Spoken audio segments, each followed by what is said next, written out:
I'm so excited. I have Adam Burke here. He's president and CEO of the Los Angeles Tourism and Convention Board. Welcome to the Playbook, Adam.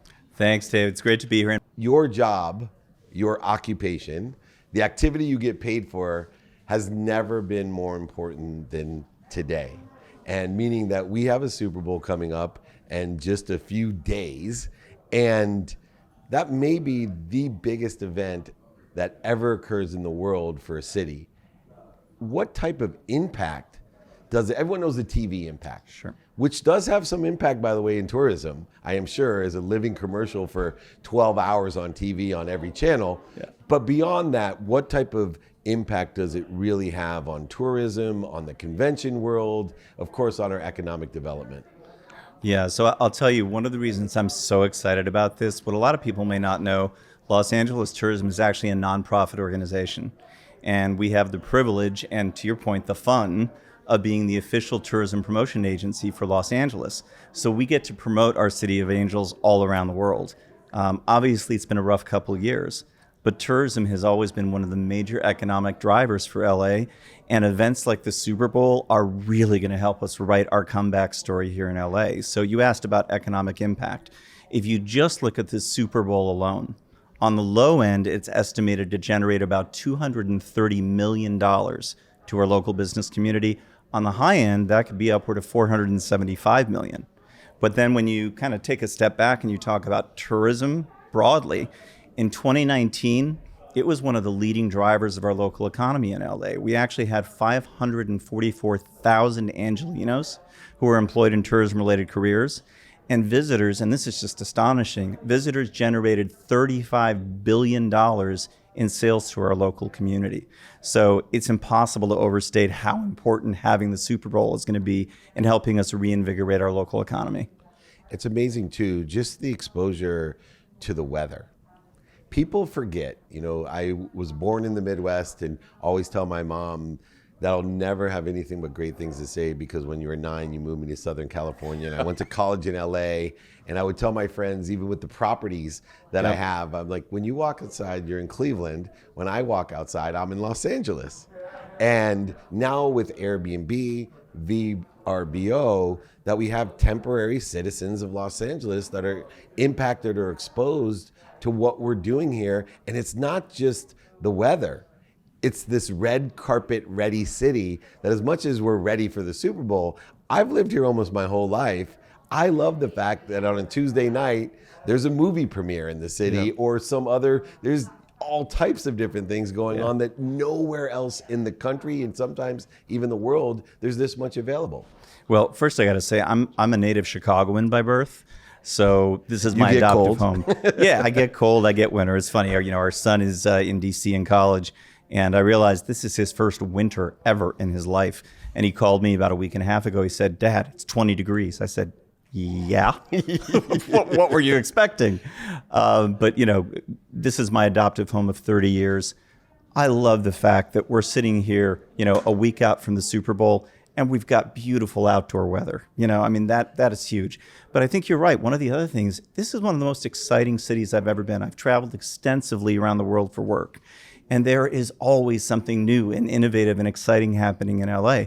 And you use the term red carpet ready. I think that's totally appropriate because between award season and these major events, there's always something happening. And particularly relevant to your show, Dave, we're in the middle of this unprecedented run of major sporting events. I don't think a destination has ever had the kind of decade we're right in the middle of right now. And it's so true. And beyond just the sporting events, there's been new facilities that have been built here, not just SoFi, which is an incredible, probably the world's best stadium, but I went to the Rolling Stones concert here. And I will tell you, Mick Jagger is incredible, but beyond that, the sound in this stadium is unparalleled. And what that means with the YouTube arena next door, and I'm a corporate speaker, we're thinking about having a speaker series there. And then you have what's going on in the basketball with the Clippers and the convention center. Does it ever get overwhelming that there's too many things and too many opportunities for people here? I guess I would call that a good problem to have. I think part of what I love about LA is the fact that we do have such incredible new product coming on constantly. I mean, even during the past couple of years. A great example is look at where we are with SoFi Stadium. To finally have a Super Bowl with a stadium full of fans in this state-of-the-art facility is incredible. But it's, as you said, look at things like the Academy Museum of Motion Pictures that just opened last September. You know, that celebrates the art and magic of movie making in a way that I've never seen. My wife and I went there for our anniversary weekend. We thought, well, we'll allow half a day. We made it through maybe a third of the museum because there's just so much to see. And all of the other things you talked about. So one of the things I love about LA is this mix of old and new. You know, you've got things like Story Chavez Ravine. You know, like to me, the perfect metaphor for the past 2 years is Kirk Gibson's walk-off homer in '88. Because you think about what we've been through, he shouldn't even been playing. And all of a sudden there's this comeback moment. And I feel like that's the moment we're living through right now. It's that we gutted it out and now it's time for the comeback. So, you know, when I think about LA, yeah, we have all of these options, but the good news is we're not a one and done destination. We want you to come back time and time again to experience all the new restaurants, all the new museums, all the beautiful outdoor attractions, everything there is. You can come here and never have the same experience twice. And what I love about it too, coming from being Warren Moon's business partner, who's from a native Los Angeles, right? The MVP of the Rose Bowl, you know, just an incredible icon, and working with Jackie Robinson and doing that statue at UCLA. There's so many different things. That's the point of Los Angeles. There's something for everyone. Yeah. And there's almost, like I said, too much for everyone.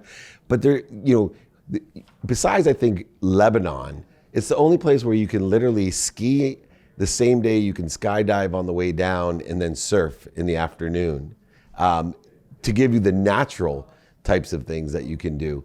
There literally is something for everyone, but in order to accommodate that, we have to have the infrastructure.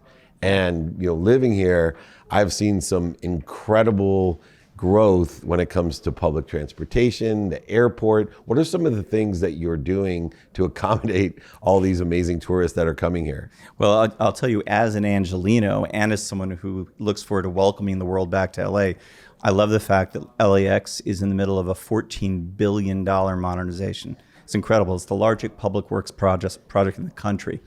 It is going to completely transform the experience at LAX, where it will be one of the world's premier facilities. You know, so for those of us who travel in and out of LAX with some frequency, there's going to be an automated people mover, and the foundation's already laid. They've been able to accelerate the pace of the capital improvements that will get people seamlessly between terminals, but also to off-site airport parking, off-site rent-a-car center. So all of the traffic that's historically been in the loop, that'll be gone. But it also is things like investing in technology like biometrics to get you through the airport more quickly. It's going to be an incredible experience. And they've actually, you know, again, by the end of 23, we will have the automated people mover done. We'll have a direct metro connection, so you can get right off at LAX and take a train right downtown. That level of investment is just remarkable. And beyond that, you look at things like, I always look when, you know, they always say when you're looking at moving into a neighborhood, look where they're building a Whole Foods and a Home Depot. For me, it's where do I see hotel developers putting their investment? And it's amazing. We added more than 2,000 hotel rooms last year. And that's because developers see the incredible long-term potential of Los Angeles. So the other part of infrastructure you mentioned is Metro. They continue to dramatically expand their route map, so it's easier than ever to get around LA car-free. And it doesn't even account the enormous amount of Airbnbs and VRBOs that exist as well. Exactly. Which will be a future homestead for tourism, of course. Now, specific to the Super Bowl, there's all types of extraordinary events that are going on. And that also now has an infrastructure to it. And you have some creative things in the development of using our own people here to support all the money and all the fun that's coming in, but also transporting people from the stadium to all the different tourist attractions and events that are going on. Yeah, I mean, honestly, Dave, we're so grateful for the partnership with SoFi Stadium and Hollywood Park, with the Rams, with the LA Sports Entertainment Commission, the NFL. Everyone has been working so wonderfully together to make sure, first of all, that this is an incredibly safe Super Bowl. I think that's something people are top of mind. We've been incredibly responsible about that. But beyond that, we're doing things to make sure that people can get out and explore LA while they're here. A good example from a Los Angeles tourism perspective, we put together a complimentary Super Bowl guide. So there's the official game guide, but then we put together a Los Angeles tourism Super Bowl guide. You can just go to discoverlosangeles.com/Super Bowl, and it's a whole series of 3-day itineraries so that you can get out and explore all these incredible neighborhoods. What SoFi has done is from 3 hours prior to kickoff all the way to 90 minutes post-game, they're going to have a complimentary shuttle every 8 minutes that'll go directly from the stadium to a nearby metro stop. So it's incredibly easy to get around and explore. And so whether you want an itinerary that's, sports themed, whether you want something that's culinary themed, arts and culture, it's all there on the website, and you can develop the itinerary that's perfect for you. And restaurants, you mentioned culinary.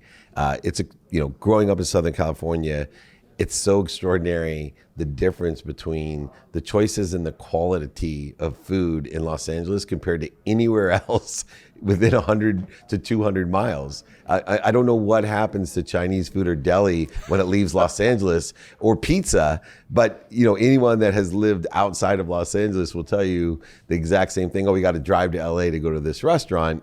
What impact is it going to have on the restaurateurs?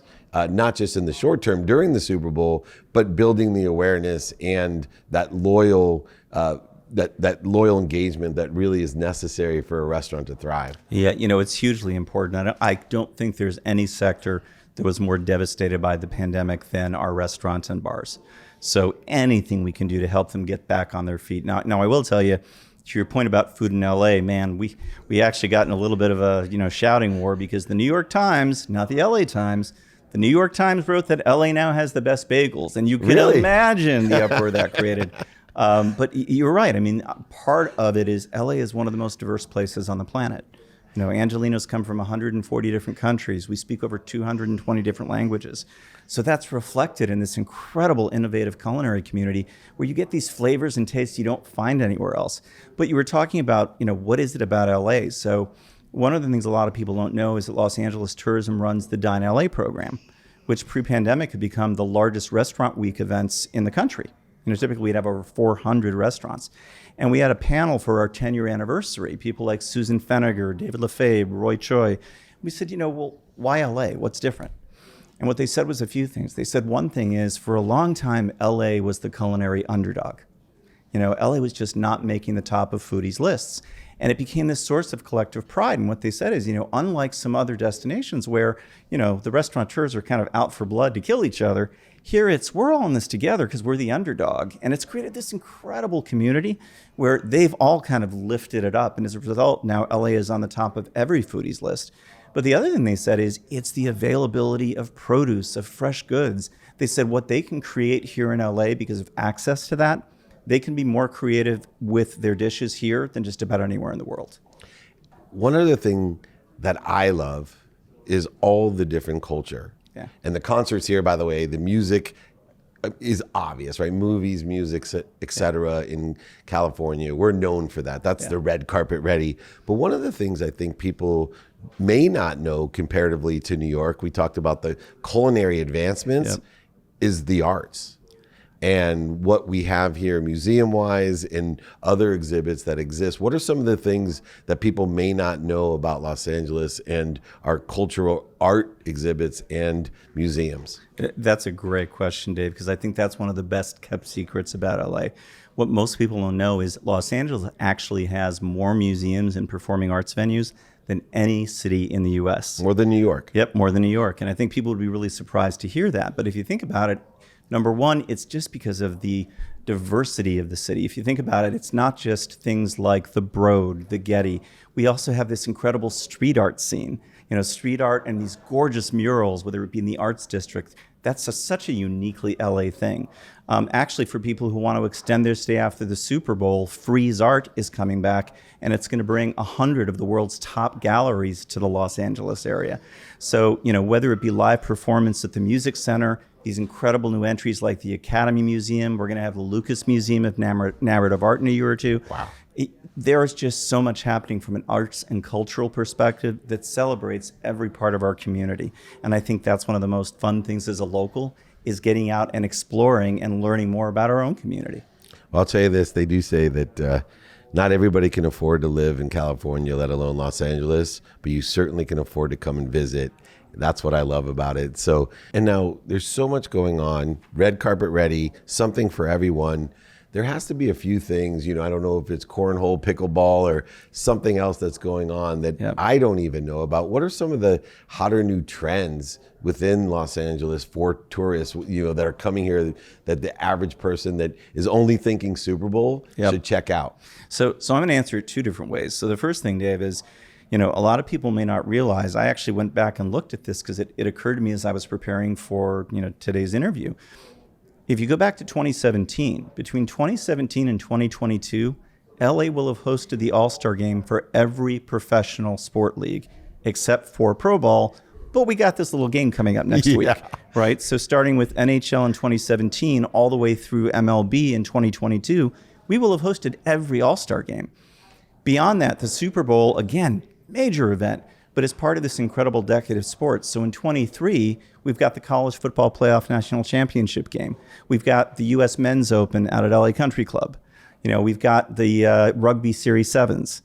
If you go to 24, we've got the West NCAA Men's Regional Championship. And then you go out things like 26, we're a host city under consideration for the FIFA World Cup and then the Olympics and Summer Olympics. So just, the old expression, I'd rather be lucky than smart. To have that kind of roster, there's going to be a global spotlight on LA for the next decade, and the timing couldn't be better. In terms of trends, you hit on one of the big ones. Particularly because of weather here and because there were already so many tennis courts that could easily be repurposed for pickleball. Pickleball has exploded out here. So I think that probably is more on trend than just about anything else. In fact, Cameron, who does the on-air for the Rams, she actually is a former professional volleyball player. And because of injury, she's now transitioned to pickleball. You've got some very serious athletes. So whether you're just starting out for recreation, all the way to serious competitors, you're right on trend. Pickleball is the thing right now. And the other amazing thing that I do, and I don't ever ignore, is that it's one of the few places in America you can get in the water all year long. We get into the 70s, even the 80s, while the rest of the country's freezing. And, I never want to ignore, because I have so much family in the Midwest that will come here to visit. And I take it for granted. I take it for granted when my son, who I never forget, we had a rain, like a real rain, not a sprinkle, but a real rain. And he looked at me and he said, "Dad, I didn't know it rained like it this year." And he was 4. That shows you the type of weather that we have that accommodates all these extraordinary things that we can do. Last question, what are you most personally excited about? With the Super Bowl coming up in a few days, what really excites you as the head of tourism and convention here in Los Angeles? Honestly, Dave, the thing that just gets me totally amped, it's been a rough 2 years, but tourism is part of the fabric of our community. Having visitors from all over the world come here, it's what makes LA LA. There's a vibrancy to it. It comes alive. So the idea that we're able to start looking forward again and talking about welcoming the world back to LA, that's what gets me excited. And I think the most direct part of that is I want to see our friends, our neighbors, our family members. I want to see them all get back to work. So to me, that's the biggest thing, is these type of global events like Super Bowl. It's what's going to help us write the comeback story for LA. And it will. And I know we were joking earlier, as both of us, especially me, being such a huge Chargers fan, I was dreaming about, since they had the home team playing last year, I was dreaming about 2 home teams playing, the Chargers and Rams. But nonetheless, it may be more beneficial for us in Los Angeles to have those outside teams, especially the cold weather ones that have never experienced the beautiful stadium like this, the best in the world, with the best people and the best things to do. It's red carpet ready. It's for everyone. Thank you, Adam Burke. I appreciate you coming here.